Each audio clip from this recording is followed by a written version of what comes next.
In July 1969, the Apollo 11 mission involved a crew of American astronauts landing on the moon. The objective was simple: have a manned crew land on the moon and then return to the Earth. This was during the Cold War, and the economic titans of the West and the East were flexing their economic might. There were several failed attempts to reach the moon by both America and the Soviets, but the Soviets eventually landed a spacecraft on the moon called Luna 2 on September 12, 1959, and later they returned images of the far side of the moon. All that was left to do was be the first nation to land a crew on the moon. It's debatable if this had an effect on the Cold War in regards to forming allies or harming another economic power, but it did give birth to new technology, and a nation to land a man on the moon would be an impressive show of power.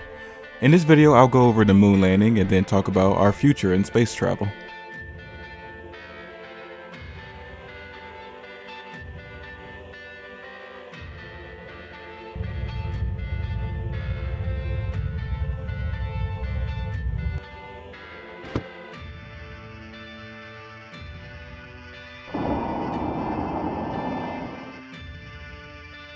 I just need to collect some ice samples.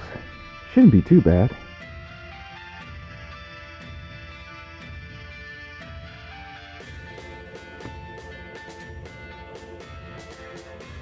Hey everyone, around the time the Apollo 11 mission commenced, both NASA and Lavochkin, an aerospace program in Russia, used probes to orbit and land on the moon.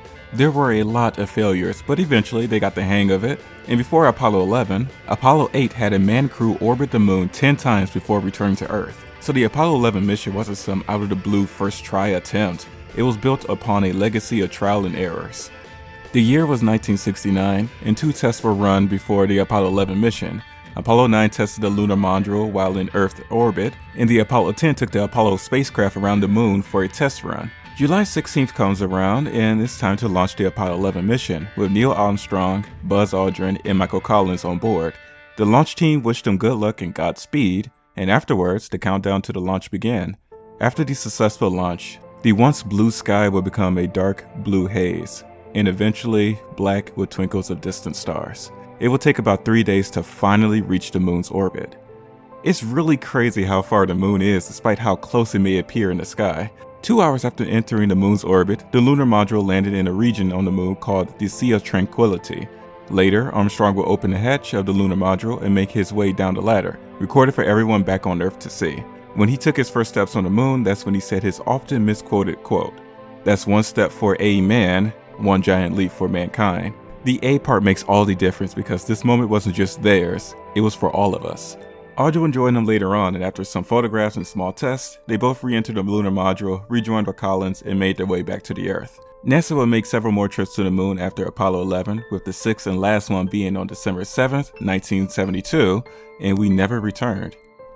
This was such a historic moment. It was humanity taking its first baby steps into the dark, and while it may have been fueled by the desire to one-up an economic enemy, I believe it's most remembered for its human achievement. However, since then, we stayed pretty close to the Earth. Should we try venturing further into space, or is the moon the furthest we can go?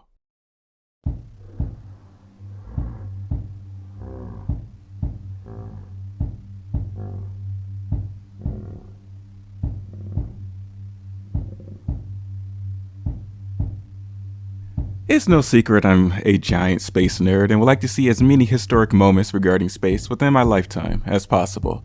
It's something about the grandeur of space that's humbling to me. Like, no matter what goes on here on Earth, it's nothing compared to the inconceivably massive universe. There will be star systems we'll never be able to reach, even while going at the speed of light due to the expansion of the universe. It's fine, right? Our own galaxy is big enough on its own, with the nearest star being Proxima Centauri, which is 4.2 light years from us. Yeah, our current technology would take us 6,300 years to get there. So that's not happening. I also think, can the human psyche handle such a long trip? Isolation from everything and everyone you grew to love.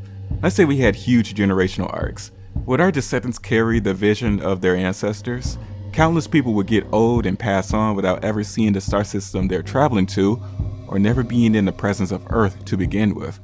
Would the future generations continue or consider it a myth that their ancestors came up with? All of that, only to be met with a slap in the face when their cousins from Earth stop by with a technologically superior spacecraft, asking if they need a lift. Yeah, it'll only take a day to finish the trip. I guess I should mention, even if we were to reach much higher speeds, the heavy bombardment of dust particles in space will damage the spacecraft. Even the tiniest speck of dust would be a bullet shooting at it. Not only is distance a problem, but radiation from stars, the coldness of space, and the lack of an atmosphere. Everything in space is so hostile to us, very distant from us, and with every odd stacked against us. Is space travel from one star system to another even possible? Or a better question, should we even try? As mentioned before, our attempts at space travel gave birth to new technology that helps us in other areas in life. For example, better suits for firefighters, cameras in your phones, and 3D food printing. Perhaps our attempts to travel in space will improve our lives in ways we can't imagine. We can all agree that's fine, right? But the questions still remain. Can we travel to another star system? We might be taking our first steps to doing so, actually. Much like the lead up to the moon landing, we used probes first to survey the moon and test equipment. We're sort of doing that now for other planets within our solar system. We've sent a lot of probes to Mars and ones that traveled much further. There are plenty of different fuel sources that have been proposed. Not only do we have rockets, we could also use nuclear fission. We could also use solar sail or light sail, which can be a laser or particle accelerator to reach speeds much greater than rocket propulsion at 10% the speed of light. Nanoprobes are a bit further in the future, which can use nanoparticles to propel itself at 1/3 the speed of light. If we want a manned crew, we need technology much further into the future. As mentioned, there are a whole host of problems with traveling at the speed we're currently able to travel. A particle accelerator could be used as an engine to push spacecrafts to insane speeds. From what I hear, this idea is still in its infancy, so who knows how that will develop years from now. However, just to let it sink how grand the distance of objects in space are, even traveling at the speed of light, it will take us a little over 4 years to reach Proxima Centauri, our closest star. And I'm sure you heard of this, but anything with mass can't travel at the speed of light, or even think of traveling faster than that. We'll have to either make spacecrafts with the ability to reach as close to that as possible, or develop some futuristic technology to cut distance dramatically based on theoretical concepts. That's all still in the realm of sci-fi, for now at least. If you want my honest opinion, this seems to be one of the greatest challenges we'll ever face as a species. The thought of leaving our birth planet to launch into the great unknown seems crazy, but we've always been a curious species, and if we don't do this, the nature of our universe will always be a mystery. The different kinds of planet formations. Are we truly alone? And why are dogs so cute? Just to slightly contradict myself a moment ago, of course, I recognize that being in the early bits of space exploration, there will be things I personally won't get to see humanity accomplish or discover. As stated before, there will always be destinations in our universe we can't reach, so we'll all miss out together. But at least I know the urge to explore and discover things will follow us until the heat death of the universe. We most likely won't be humans at that point, but I'm getting off track with that. The moon was a test to see if we can do it, and we've done it.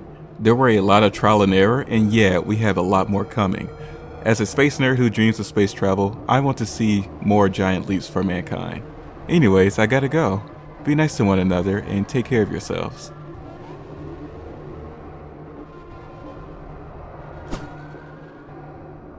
Okay, making my way back.